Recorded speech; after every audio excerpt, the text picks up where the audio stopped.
नमस्कार, the week of show में आप सभी का स्वागत है। मैं ईसा अहमद हाजिर हूं इस हफ्ते की सारे सियासी ड्रामों की फिल्में लेकर। तो चलिए शुरुआत करते हैं।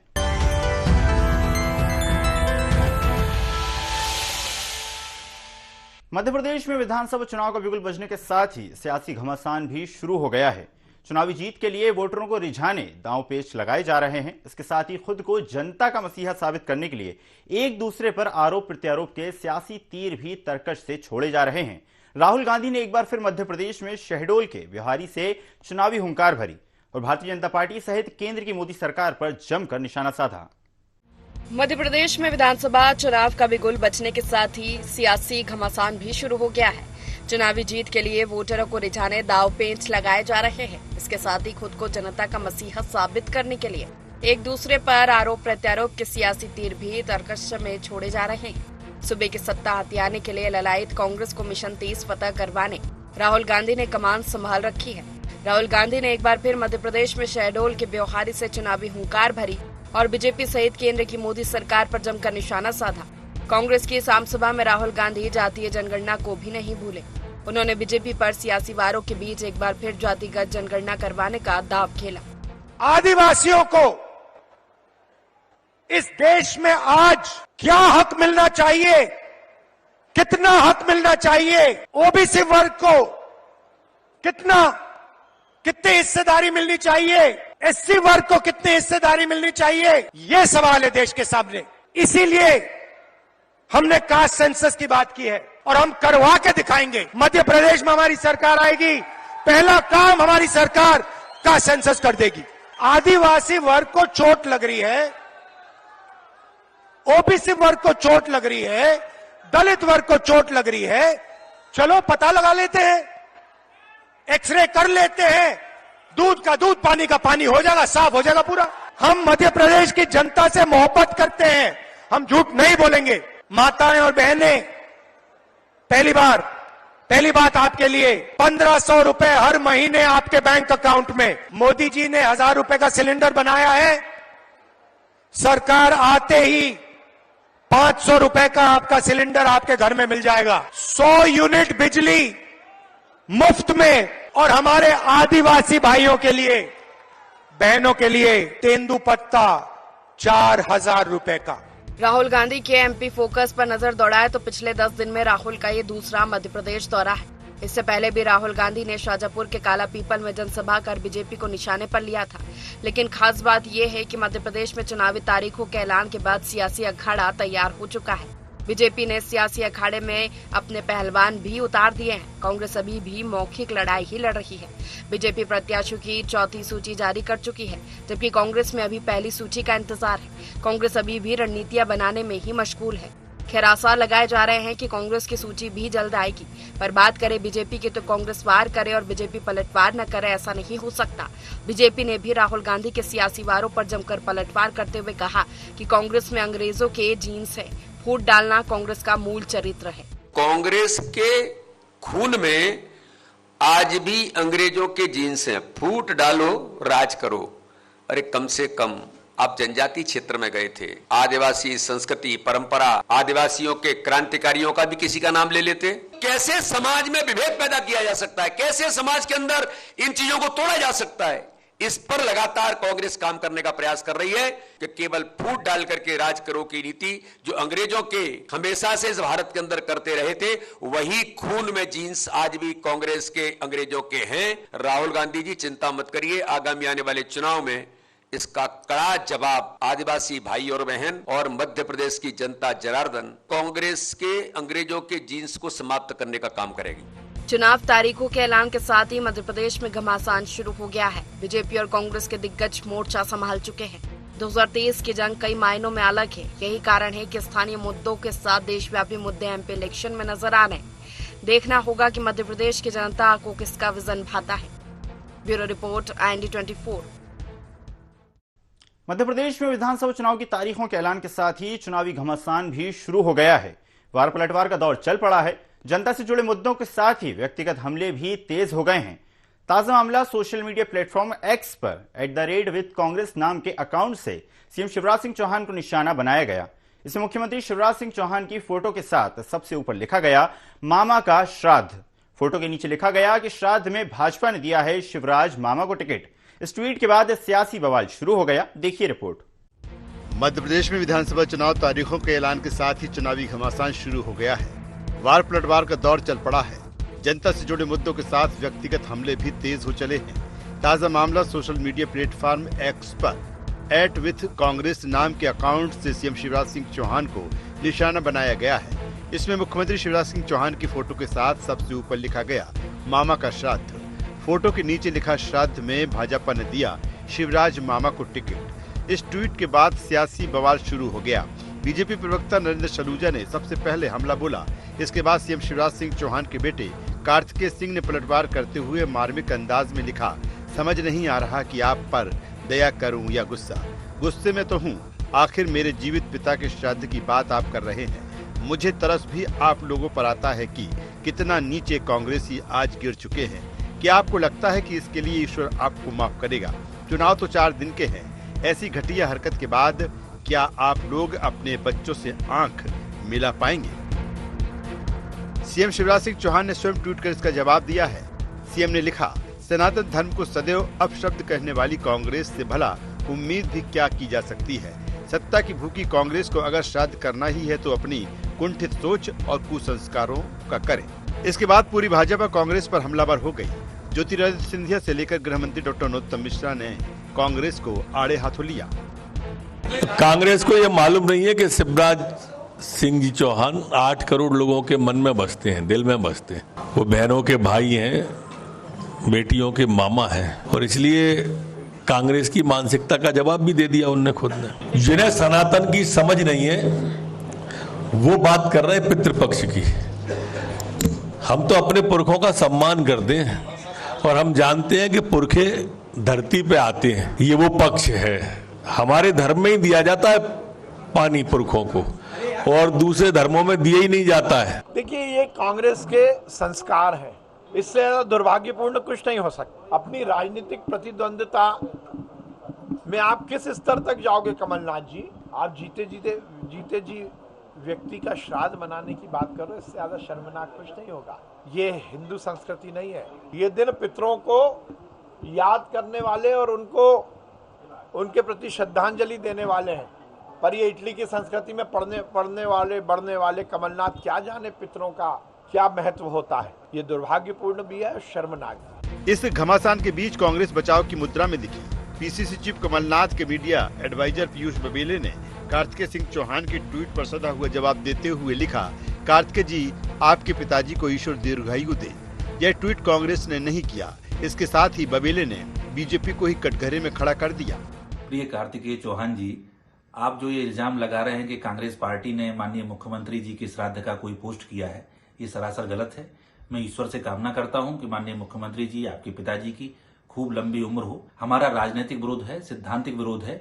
इसका मतलब ये नहीं है कि उनके बारे में इस तरह की बात कहें। भारतीय जनता पार्टी के अंदर बहुत से दुश्मन शिवराज सिंह चौहान जी के बैठे हुए हैं। उन्होंने ही ये शरारत की है, और उन्होंने ये शरारत भी की होगी कि श्राद्ध पक्ष में उन्हें टिकट दिलाया। तो इन चीजों से आप सावधान हो। हम उनकी लंबी आयु की कामना करते हैं। इस मामले में कमलनाथ ने ट्वीट कर भाजपा पर ही सवाल खड़े करते हुए लिखा कि मेरी समझ में नहीं आता कि आपको हर चीज के पीछे कांग्रेस पार्टी ही क्यों नजर आती है। आपके खिलाफ किसी ने ट्वीट किया है तो आप उसके खिलाफ कानूनी कार्रवाई करिए। अभी मध्य प्रदेश में चुनाव की शुरुआत हुई है, लेकिन जिस तरह की सियासत सामने आई है उससे कई तरह के सवाल खड़े होने लगे हैं कि क्या 2023 विधानसभा चुनाव में डर्टी पॉलिटिक्स हावी रहेगी? क्या सीधे जनता से जुड़े मुद्दे पीछे होकर व्यक्तिगत आरोप प्रत्यारोप का बोलबाला रहेगा? इसके इतर राजनीतिक दल प्रदेश के वोटर को इस तरह के बयानों से क्या संदेश देना चाहते हैं? क्या ऐसे वार जनता को प्रभावित करते हैं? ये बड़ा सवाल है। Bureau report, INA24। Madhya Pradesh में चुनावी समर का आगाज हो चुका है। सियासी दलों के वादों के पिटारों के साथ ही तरकश भी खुल गए हैं। कांग्रेस की राष्ट्रीय महासचिव प्रियंका गांधी एक बार फिर मध्य प्रदेश के मंडला में जमकर गरजी। प्रियंका गांधी ने बीजेपी सरकार की भ्रष्टाचार को लेकर घेराबंदी की। वहीं आदिवासियों को लेकर केंद्र और राज्य सरकार पर सवाल खड़े किए। देखिए रिपोर्ट। मध्य प्रदेश में चुनावी समर का आगाज होते ही सियासी दलों के वादों के पिटारों के साथ तरकश भी खुल गए हैं। कांग्रेस की राष्ट्रीय महासचिव प्रियंका गांधी एक बार फिर मध्य प्रदेश के मंडला में जमकर गरजी। प्रियंका गांधी ने बीजेपी सरकार की भ्रष्टाचार को लेकर घेराबंदी की। वहीं आदिवासियों को लेकर केंद्र और राज्य सरकार पर सवाल खड़े किए। प्रियंका ने कांग्रेस को आदिवासियों का सच्चा हितैषी बताया। इस मौके पर प्रियंका गांधी अपनी दादी इंदिरा गांधी को याद करना भी नहीं भूली। प्रियंका ने कहा कि इंदिरा गांधी के कामों को आगे बढ़ाएंगे। इसके साथ ही उन्होंने कांग्रेस को मध्य प्रदेश की सत्ता का सिंहासन दिलाने के लिए कई बड़े ऐलान किए। इसमें शिक्षा पर फोकस करते हुए उन्होंने 1 से 12वीं तक की शिक्षा मुफ्त करने का वादा किया।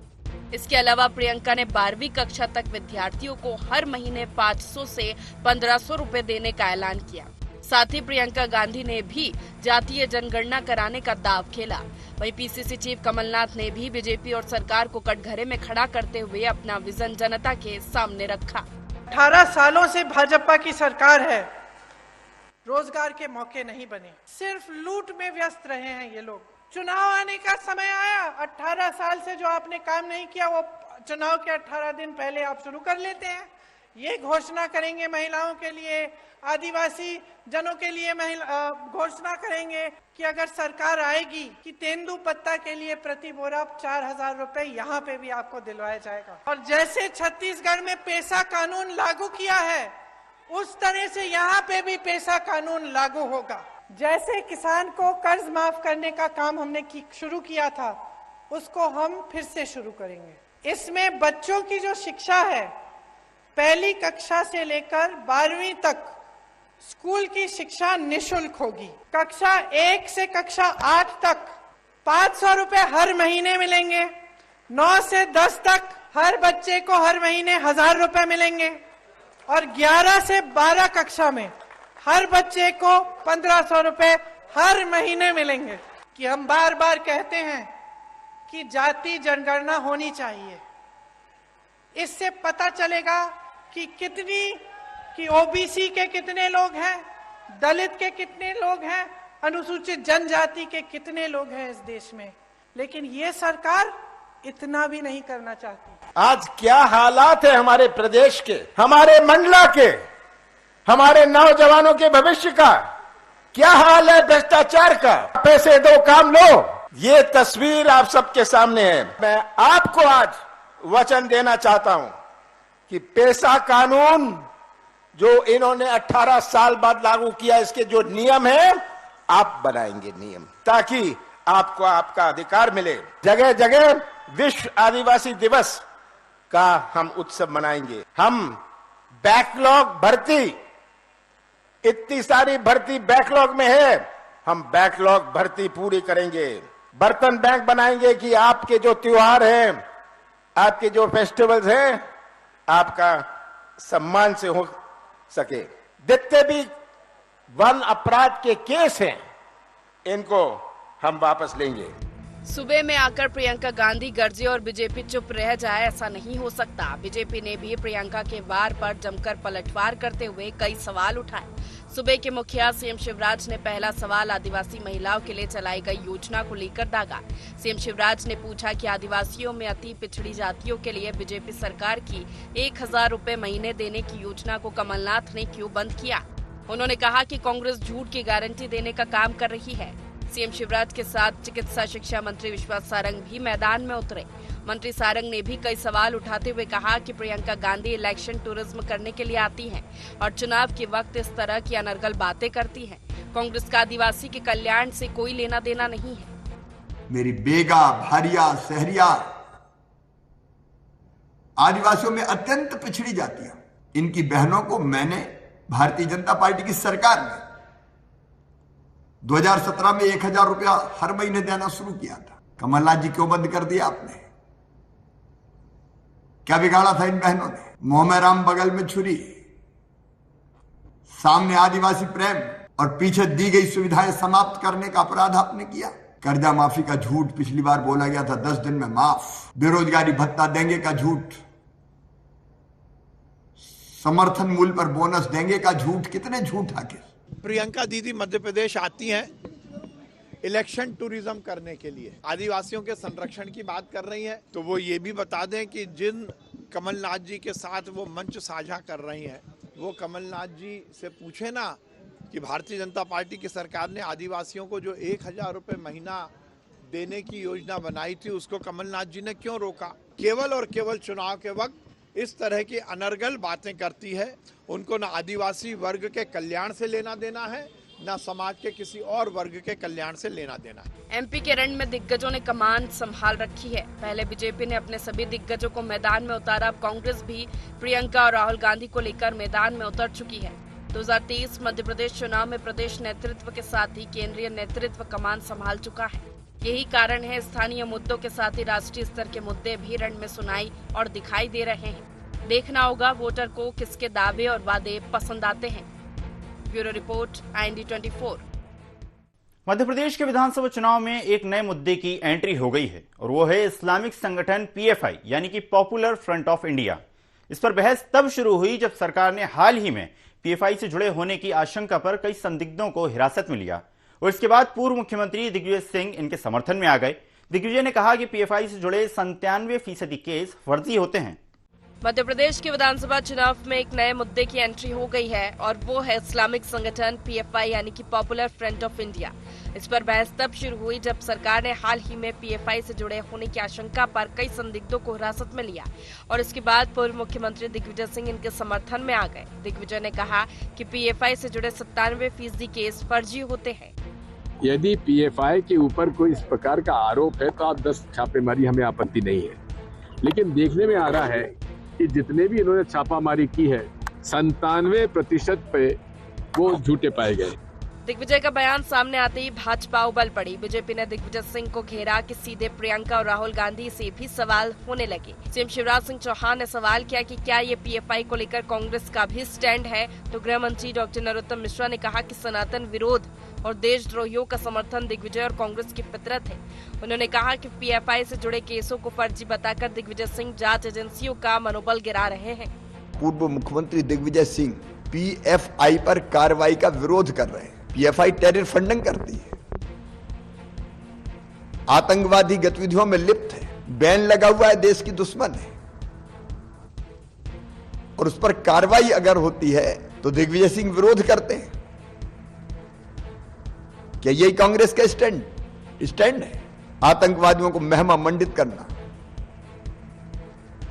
सर्जिकल स्ट्राइक का विरोध करना, PFI पर कार्रवाई का विरोध करना। प्रियंका जी, जवाब देना पड़ेगा, क्या दिग्विजय के बयान से आप सहमत हैं?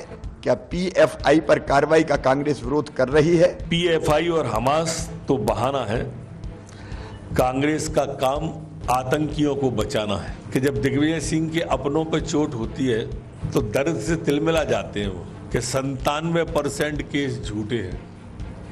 जो मामला सब जुडिस हो, न्यायालय में विचाराधीन हो, उसको दिग्विजय सिंह कैसे क्लीन चिट दे सकते हैं, स्पष्ट करना चाहिए। मित्रों, PFI एक घोषित आतंकवादी संगठन है जिसके 97% लोगों को आप बेकसूर बता रहे हो और आधार नहीं बता रहे। अचंभा ये है, क्या ये जांच एजेंसियों पर दबाव बनाने की कांग्रेस की राजनीति नहीं है? PFI को सरकार ने आतंकवादी संगठन घोषित कर रखा है। देश के 23 राज्यों में सक्रिय संगठन पर आतंकवादियों के फंडिंग करने और आतंकी गतिविधियों में शामिल होने के आरोप है कि यह संगठन युवाओं को आतंकी गतिविधियों में शामिल होने के लिए उकसाता है। CNRC के आंदोलन के दौरान पत्थरबाजों को फंडिंग करने में इस संगठन का नाम सामने आया था। इसके साथ ही पटना में PM मोदी की सभा में हमले की साजिश भी PFI पर ही रचने के आरोप थे। केंद्र और मध्य प्रदेश की सरकार लगातार PFI पर शिकंजा कस रही है, तो वहीं कांग्रेस की सहानुभूति उसके साथ दिखने लगी है। साफ है, कहीं न कहीं इसके जरिए दोनों ही पार्टियां वोट बैंक साधने की कोशिश कर रही है। देखना यह है कि PFI का मुद्दा चुनाव में कितना असर करता है। Bureau report, IND24। Madhya Pradesh में सत्ता हासिल करने के लिए कांग्रेस ने बड़ा दांव चल दिया है। कांग्रेस ने वादा किया है कि वो सत्ता में आई तो मेघालय मणिपुर जैसा कानून लाएगी जिसमें आदिवासियों को खुद अपने हक के कानून बनाने का अधिकार होगा। इसी हफ्ते मंडला की सभा में कांग्रेस की राष्ट्रीय महासचिव प्रियंका गांधी ने यह ऐलान किया। प्रियंका गांधी ने कहा कि 50% से अधिक आदिवासी आबादी वाले जिलों में 6वीं अनुसूची के प्रावधान लागू किए जाएंगे। देखिए रिपोर्ट। मध्य प्रदेश में सत्ता हासिल करने के लिए कांग्रेस ने बड़ा दांव चल दिया है। कांग्रेस ने वादा किया है कि वह सत्ता में आई तो मेघालय मणिपुर जैसा कानून लाएगी जिसमें आदिवासियों को खुद अपने हक में कानून बनाने का अधिकार होंगे। इसी हफ्ते मंडला के सभा में कांग्रेस की राष्ट्रीय महासचिव प्रियंका गांधी ने यह ऐलान किया है। प्रियंका गांधी ने कहा है कि 50% से ज्यादा आदिवासी आबादी वाले जिलों में 6वीं अनुसूची के प्रावधान लागू किए जाएंगे। जहां भी 50% से अधिक आदिवासी आबादी है वहाँ छठी अनुसूची डाली जाएगी। कांग्रेस ने ये दाव 21% आदिवासी वोटर को अपने पाले में लाने के लिए खेला है। उसने इसके सहारे बीजेपी के 1 साल से आदिवासियों को साधने के प्रयासों पर पानी फेरने की कोशिश की है। इसमें आदिवासी महापुरुषों और वीरांगनाओं का सम्मान, पैसा एक्ट, द्रौपदी मुर्मू को राष्ट्रपति बनाने जैसे कदम शामिल है। यही वजह है कि बीजेपी प्रियंका गांधी के इस ऐलान पर सवाल उठाकर इसे चुनावी लॉलीपॉप बताने में जुट गई है। कांग्रेस ने हमेशा आदिवासियों को अपमानित करने का ही काम किया है। ये कांग्रेस थी जिसने कभी आदिवासी जननायकों को सम्मान नहीं दिया। हम स्मारक बना रहे हैं, कांग्रेस ने केवल अपने नेताओं के एक खानदान के स्मारक बनाए। सुन ले मैडम प्रियंका गांधी जी और कमलनाथ जी, हम सम्मान भी देंगे और सामान भी देंगे। यही है जिन्होंने शिवभानु सोलंकी जी, स्वर्गीय शिवभानु सोलंकी जी और जमुना देवी जी को कभी मुख्यमंत्री नहीं बनने दिया। इसके साथ ही बीजेपी और कांग्रेस आदिवासियों को लेकर आमने सामने आ गई है। दोनों आदिवासियों का बड़ा हितैषी बताने में जुट गई है। कांग्रेस पार्टी का आदिवासियों के साथ स्नेह और प्रेम के लिए हमें किसी प्रमाण पत्र की आवश्यकता नहीं है। पूर्व प्रधानमंत्री स्वर्गीय श्रीमती इंदिरा गांधी के कार्यकाल से लेकर आज तक आदिवासी हितों में जितने काम किए गए हैं, आज तक कभी किसी ने नहीं किए होंगे। कमलनाथ जी ने आदिवासियों के लिए उनको बर्तन फ्री में देने की बात, उनकी राशि बढ़ाने की बात, उनको बहुत सी योजनाओं का लाभ देने की बात, पट्टा देने की बात, सारी बातें कही है। कांग्रेस पार्टी आदिवासियों के हितों के लिए पहले भी काम करती थी, आज भी करती है, भविष्य भी करती रहेगी। देखिए, कांग्रेस का मूल चरित्र आदिवासी विरोधी है। आजादी के 75 साल में 50 साल तक कांग्रेस ने राज किया, पर इस वर्ग को सदैव वोट बैंक बना के रखा। इसके जो महानायक हों, टांट्या भील हों, बिरसा मुंडा भगवान हों या रानी कमलापति हों, इन सबको टेबल के नीचे दबा के रखा। अगर इन सबको उचित सम्मान दिया, स्मारक बनाया तो भारतीय जनता पार्टी ने बनाया, पैसा एक्ट भारतीय जनता पार्टी ने लागू किया। कांग्रेस ने सिर्फ इस वर्ग को छला है और अब ये वर्ग भी समझ गया है कि भारतीय जनता पार्टी ने ही इनके क्षेत्र में, इनके समाज के लिए काम किया। मध्य प्रदेश में 21% के लगभग आदिवासी आबादी है। 47 सीटें इस वर्ग के लिए आरक्षित है तो 80 से ज्यादा सीटों पर इस वर्ग का सीधा दखल है। कहा जाता है कि जिधर आदिवासी गए उसकी सरकार बन जाती है। चुनावी इतिहास भी यही है। इस बार दोनों दलों को आदिवासियों के सहारे सत्ता मिलने की आस है और इसके लिए दाव पर दाव चले जा रहे हैं। अब देखना यह है कि आदिवासी किसकी आस पूरी करते हैं और किसे निराश करते हैं। Bureau report, IND24। हमारी इस खास पेशकश द वीक ऑफ शो में फिलहाल इतना ही। आप देखते रहिए IND24। नमस्कार।